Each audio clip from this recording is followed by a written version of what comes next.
Hello दोस्तों, आपका स्वागत है एने हॉरर स्टोरीज यूट्यूब चैनल में। मैं हूं सात्विकी द्विवेदी। तो दोस्तों, आज की भूतिया कहानी सुनने के लिए तैयार हो जाइए। ये हादसा उस समय का है जब मेरे दादाजी का देहांत हुआ था और वो उस समय यूपी में थे।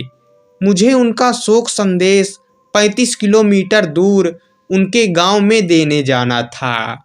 मैं गांव जाकर उनकी पैतृक परिवार को शोक संदेश पहुंचाया और फिर गांव से बाहर आकर बस स्टॉप पर खड़ा हो गया।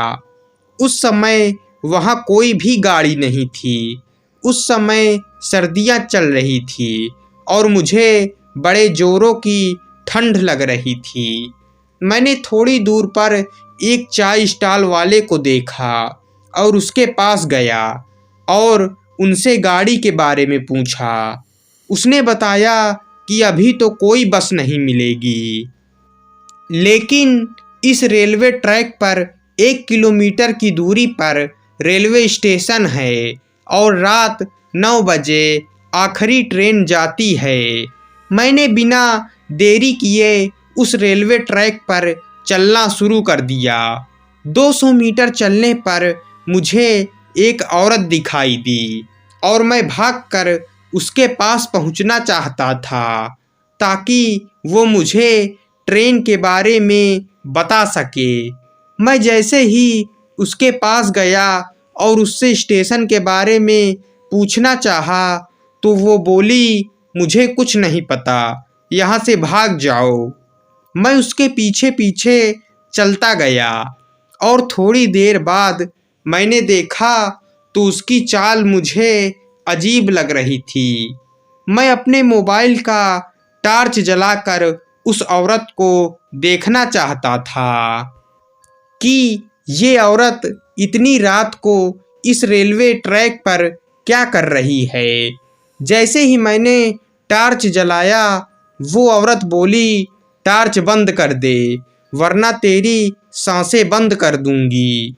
मैं उसकी आवाज़ सुनकर डर गया और वापस उस स्टॉल वाले की तरफ चलने लगा।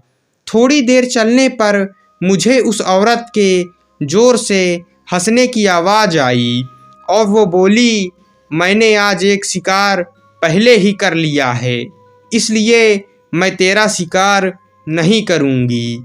ये कहते ही वो ज़ोर से मेरी तरफ आई और जब तक मैं कुछ कह पाता तब तक उसने मेरे गले को ज़ोर से पकड़ लिया और मैं बेहोश हो गया। थोड़ी देर बाद जब मुझे होश आया तो मैंने देखा वहाँ कोई नहीं था। मैं ज़ोर से रेलवे स्टेशन की तरफ भागा और वहाँ सीधे स्टेशन मास्टर के कमरे में चला गया और उनको सारी बात बता दी। फिर उन्होंने मुझे चाय पिलाई और कहा कि जिससे तुम मिलकर आए हो वो एक डायन थी, आज तुम बच गए। आज से कई साल पहले इस ट्रैक के नीचे एक औरत कटकर मर गई थी और उसकी आत्मा आज भी इस ट्रैक पर भटकती है। इसके बाद मैं सारा माजरा समझ गया और ट्रेन में बैठकर दादी के यहाँ चला गया। इस घटना के बाद से मुझे ट्रेन और रेलवे ट्रैक से बहुत डर लगता है। तो दोस्तों, ये कहानी यहीं पर ख़त्म हो जाती है। कहानी पसंद आई हो तो वीडियो को लाइक, चैनल को सब्सक्राइब करके जाना। मिलते हैं अगली भूतिया कहानी में।